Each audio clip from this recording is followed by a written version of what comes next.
Turn your mic on. Yeah. What's up, lady? You got up for me this morning. I sure did. Did you, my little queen? Oh, it's good to see you. I still talk to you like you a baby, huh? Oh, hey, you got kids of your own, child. Look, okay. Unfortunately. Oh, I keep saying your regular name. So what name are we using today? What's my name in the book? Isabel. Are you Oh, Isabel? yeah, it was Isabel. I thought it was Idris. I was thinking of You thinking of something else, right? yeah, Isabel. Isabel. Yeah. So we can use, yeah. We gonna use Isabel. Yes, we can use Isabel. Okay, but your name is in the corner of your thing, so you might want to rename yourself. Oh, what does it say? I I rename don't it see it. Isabel. Oh, okay.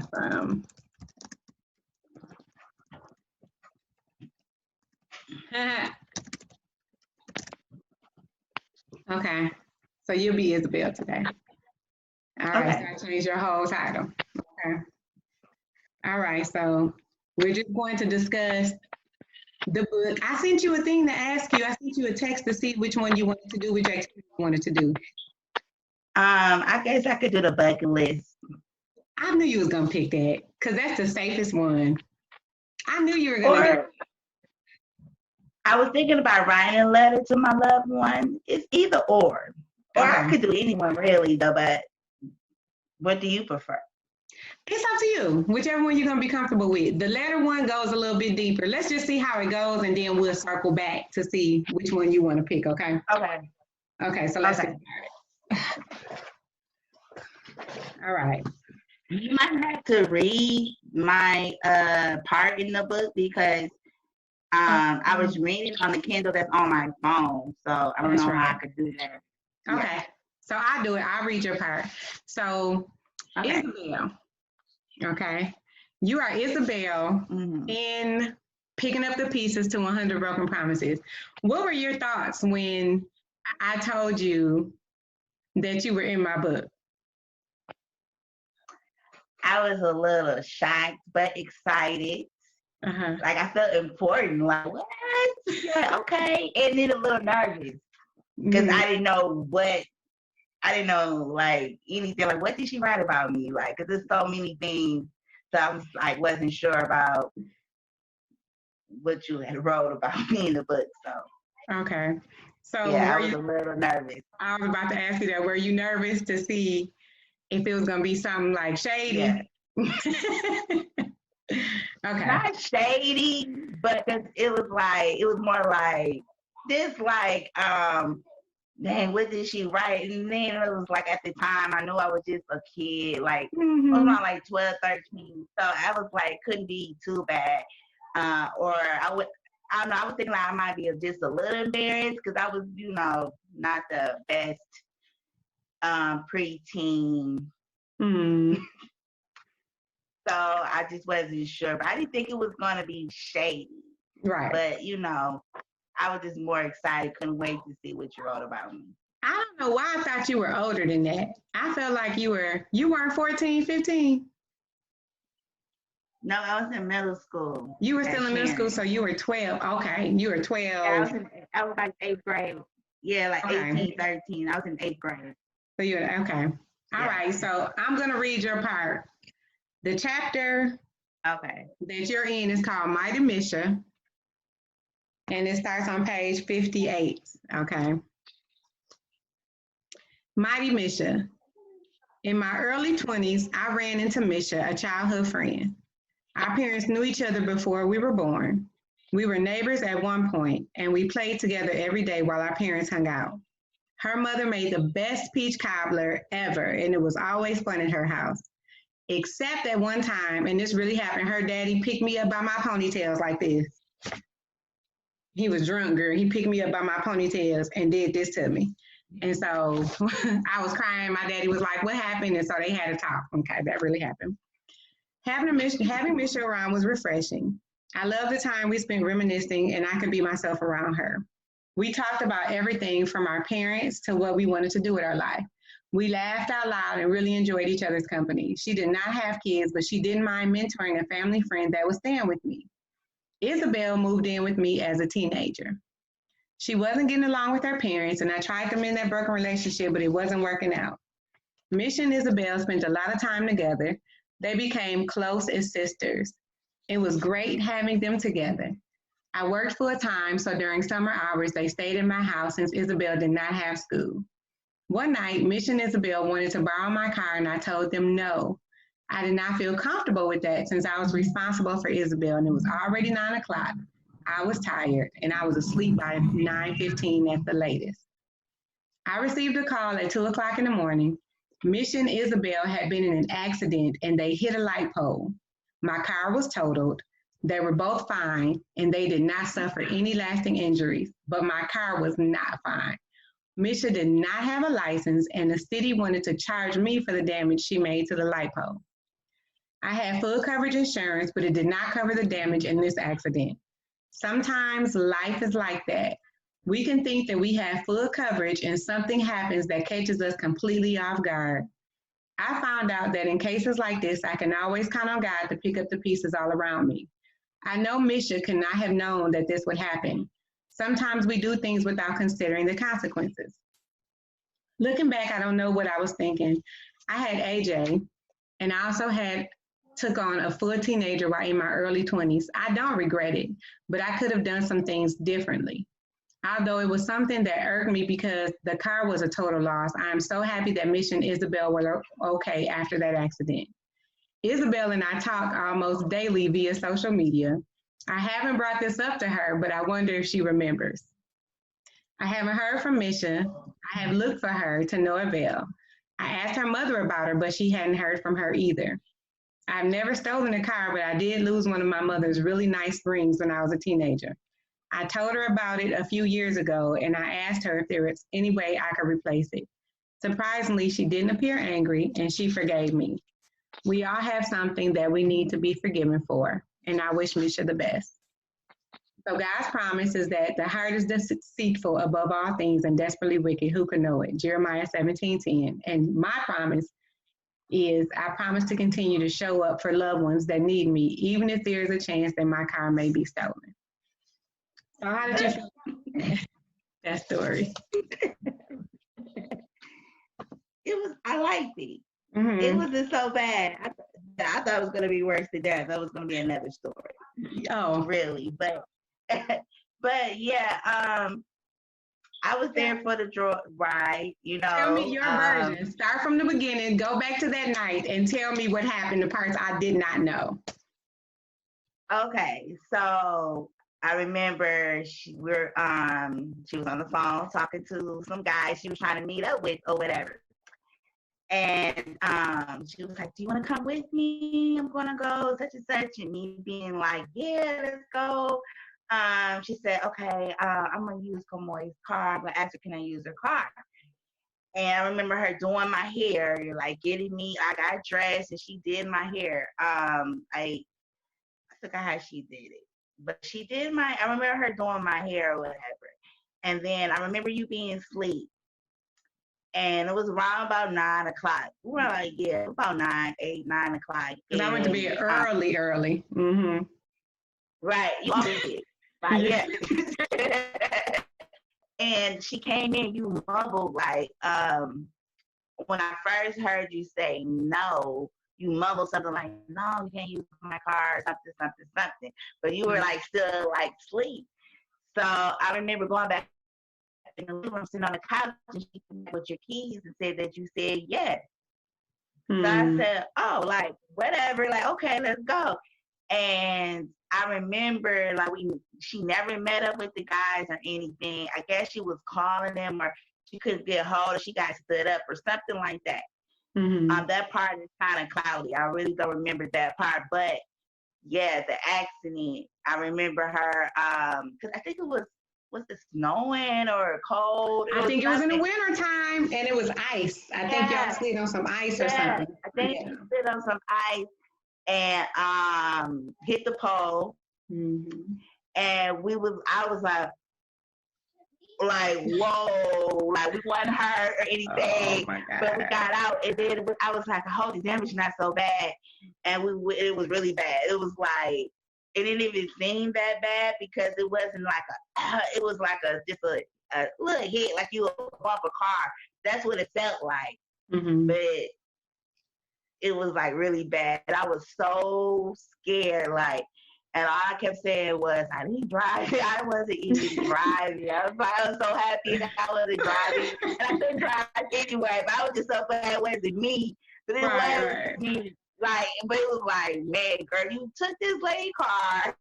Like, but it was like, I was just so scared. And you handled it pretty good. You was like, I thought you was going to be even mad than you were. But you were mad, but it was like,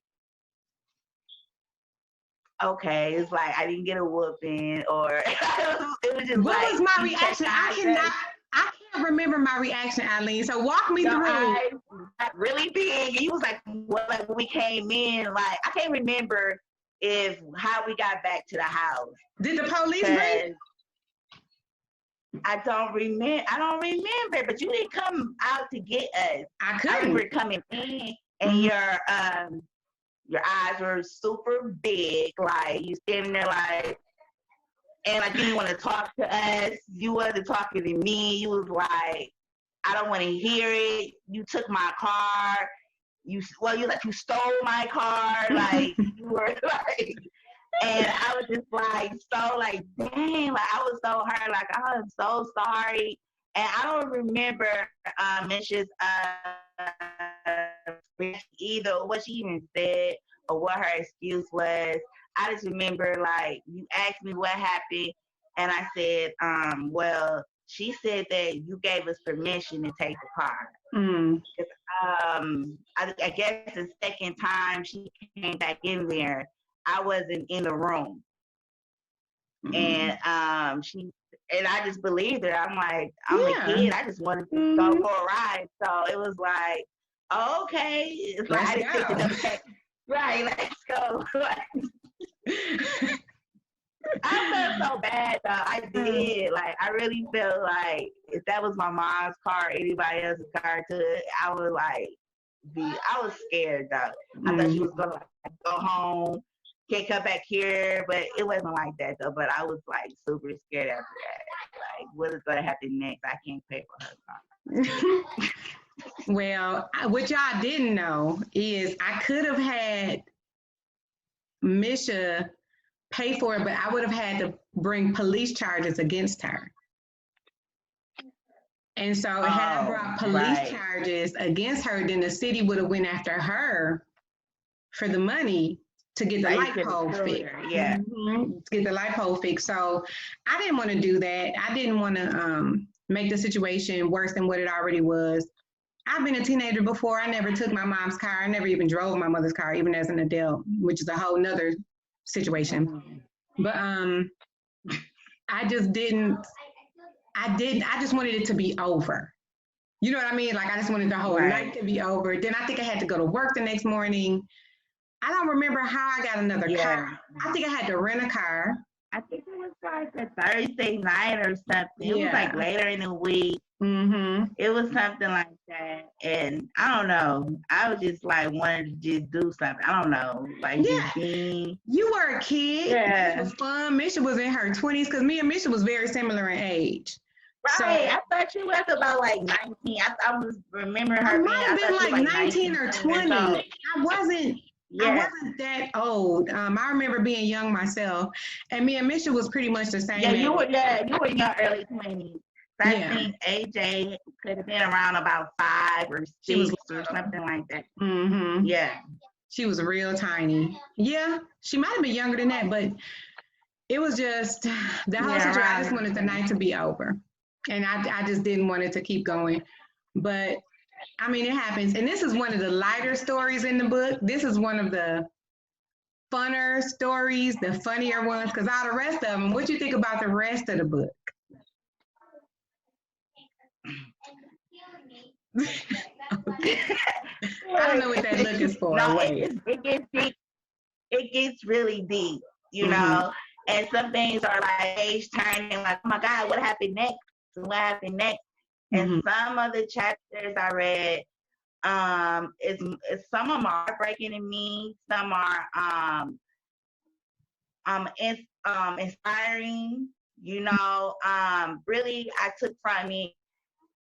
I'm like, wow. I said, she really put it out there, and I'm like, she's strong, because I know, like, myself and a lot of other women are not like have that strength. We're like ashamed of our skeletons and our past and stuff. And I just admire you just putting it all out there. And even the dirt, the good stuff, the bad stuff, the crazy stuff. It was like I had no idea. We known each other for years. And even though we haven't really seen or spoke since you moved from Milwaukee, it's still like I didn't even know the time I was around or you were still here that you were even going through half of the stuff you were going through, you know? Mm-hmm. So it was just like an eye opener and a little shocking to me. What was the most shocking part of because me and you know, your family and my family were intertwined. Right. You were just my little, my little baby doll. So what is it that shocked you? Right. Okay. Well, the relationship with your mother, had no idea about that. That was going on with you and her, even you as a kid, even though I wasn't even born when you were a little kid. You were around, hanging around my sister and my brother and stuff like that. So I wouldn't know. But I didn't know about that part. I didn't know about AJ, even your son, your old son. I didn't know. Those are the things that were kind of shocking to me. I knew bits and pieces about your well, I knew that you got married and everything. I remember him being a tattoo artist. I remember that. So you were I think we ran into each other one time, and it was like right after that. And you were telling me about him, and then after that, I didn't hear from you anymore. I didn't see you. We lost touch, and those stories were like a little not shocking, but like wow, like oh, I didn't know that all happened either. Like wow, and that's what I pretty much is the most significant thing was like you and your relationship with your mom, because I remember coming by your mom's house even when I was living with you. You would bring me over there, and I never heard that from her. You know what I mean? It was like wow. Yeah. Like, no. Yeah. So it's yeah. And that's why I think we were talking about this briefly yesterday. We're such complex people. And I will challenge the thought that we're not all like that. I think we all have an inner strength that we have to pull from when we start to go through stuff and we think that we'll never get through it.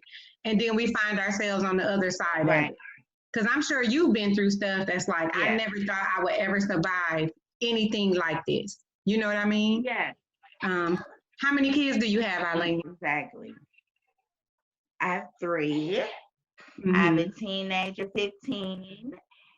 What's 11 and 9. Those are some good ages. Yeah. Because they can get themselves together. Child. Yes. God is crazy. What do you want to share? What do you want to share about yourself? What do you want to share? What do you want people to know about you? I wasn't ready for that. Like what? Like some dirt or because I'm trying to dispel the myth of the strong Black woman, right? That's a whole nother chapter. That's a whole project that I'm working on. This myth that we don't need people, that we don't hurt, that our pain isn't significant, or that we don't feel pain, or that we don't need a support system around us. So what would you like people to know about you? Because what I would like for people to know about me is that I'm vulnerable. I feel pain. I'm unsure, uncertain sometimes. Sometimes I'm just guessing to get through life. I don't have it all together. but I Well, tried my best. I can say to that then, I had made a lot of dumb decisions, even as a mom and as an adult, and even in relationship with their dad. I find myself, I've been homeless with all three of my kids at one point for about 4 months. Um, I let a person control my finances. Mhm. Um, Probably I moved around a lot because of that. Getting evicted, not able to pay my rent, and just trusted someone to the point where it was jeopardizing my kids' shelter. Yeah. So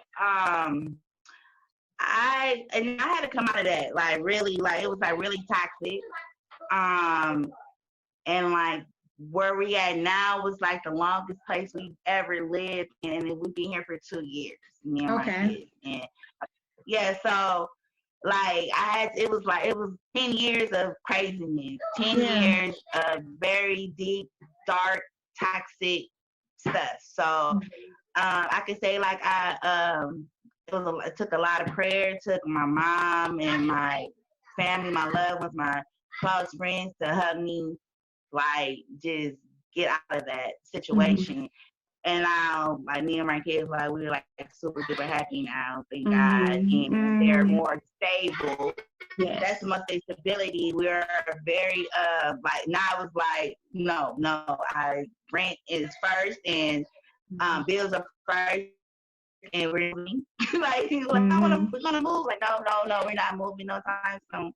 So Right. that's like You my know, main thing. plant some And roots. I like my kids, right?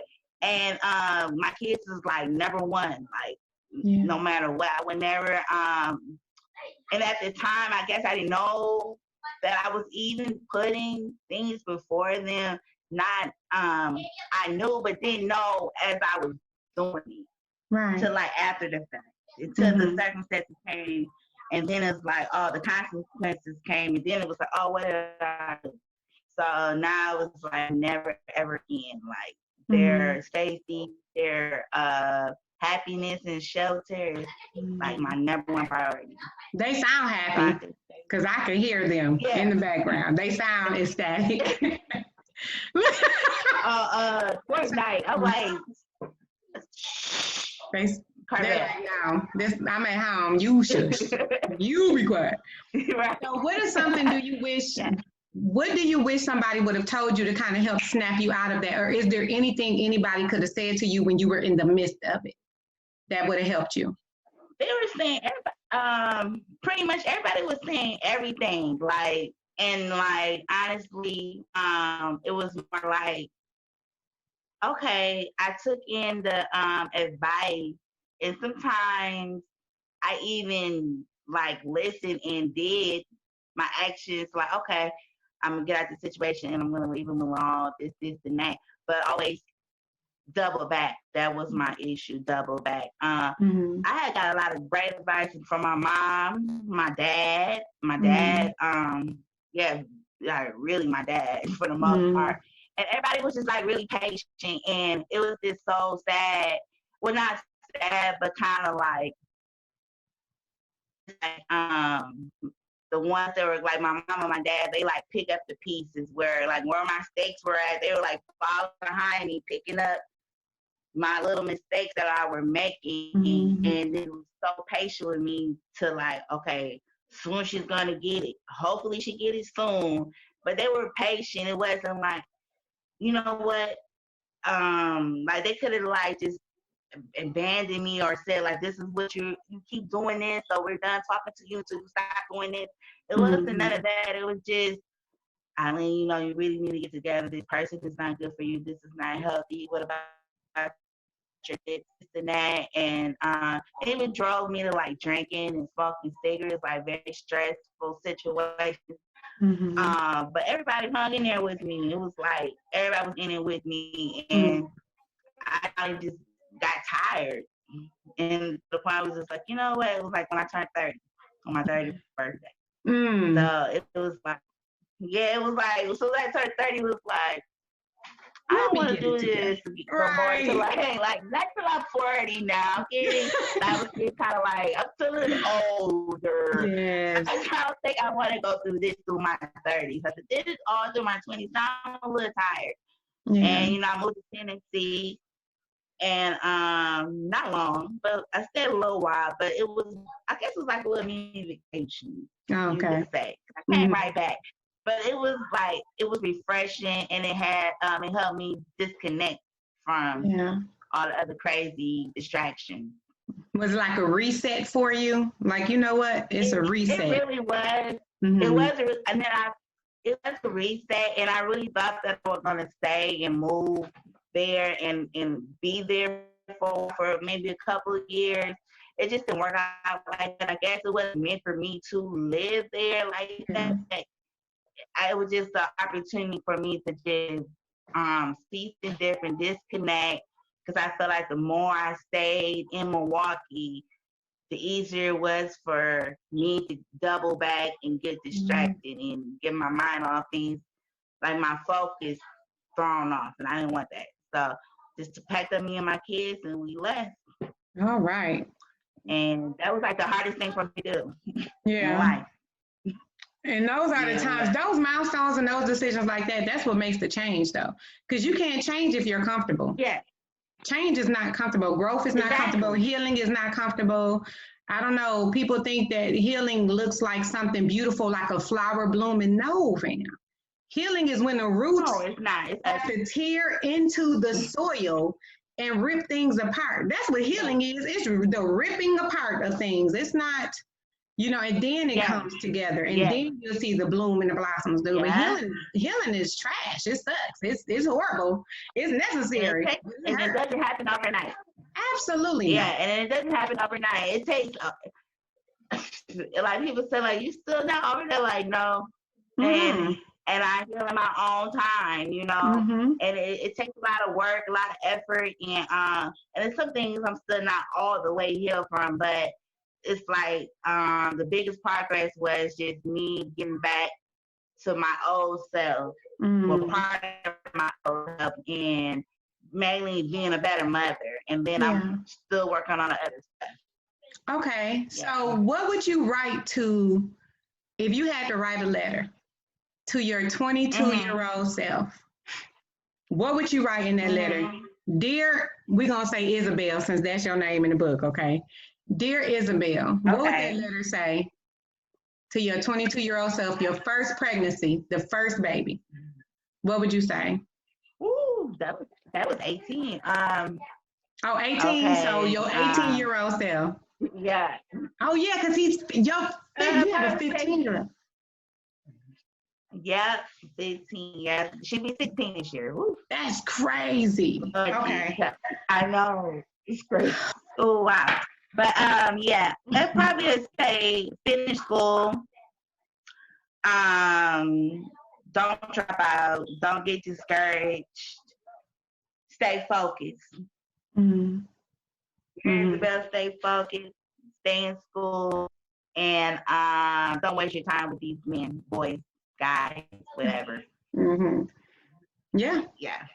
It's pretty Okay. much that's all I need to say. That's it. Yeah.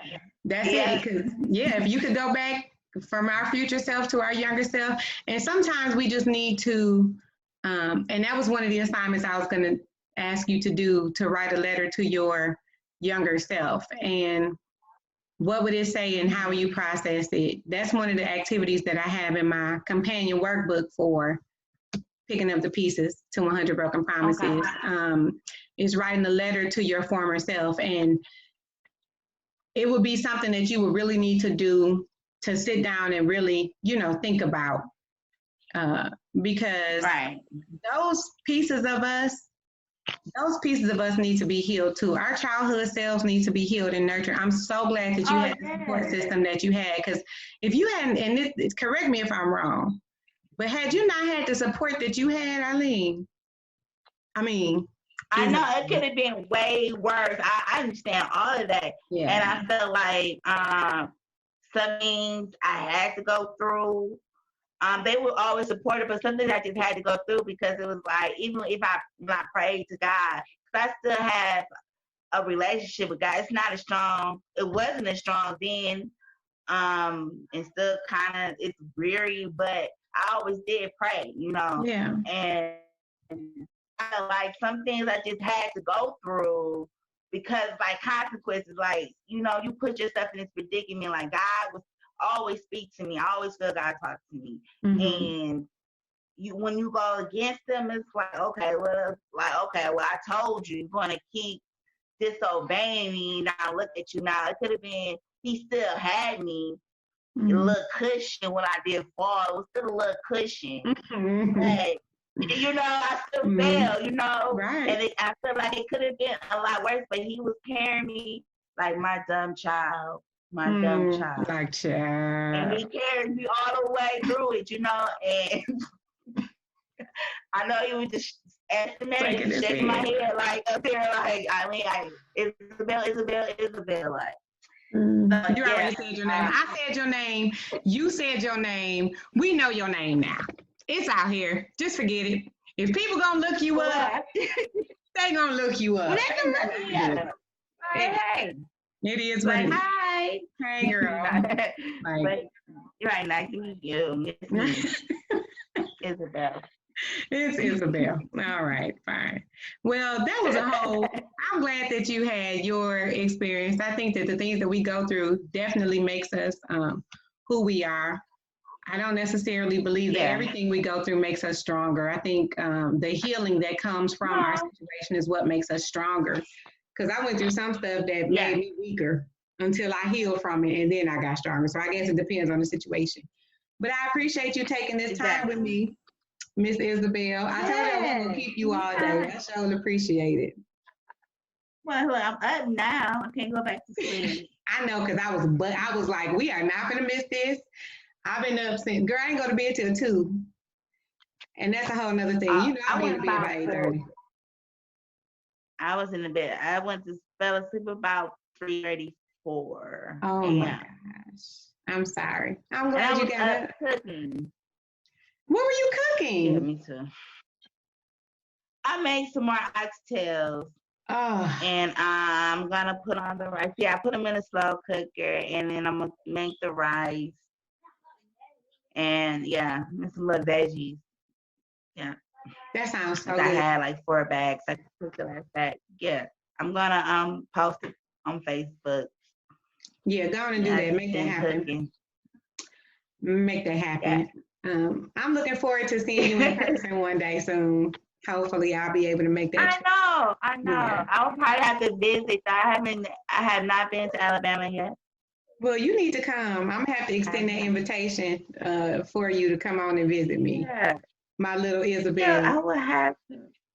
Yes. I'm gonna hide my car keys though. All right, so no, I'm just kidding.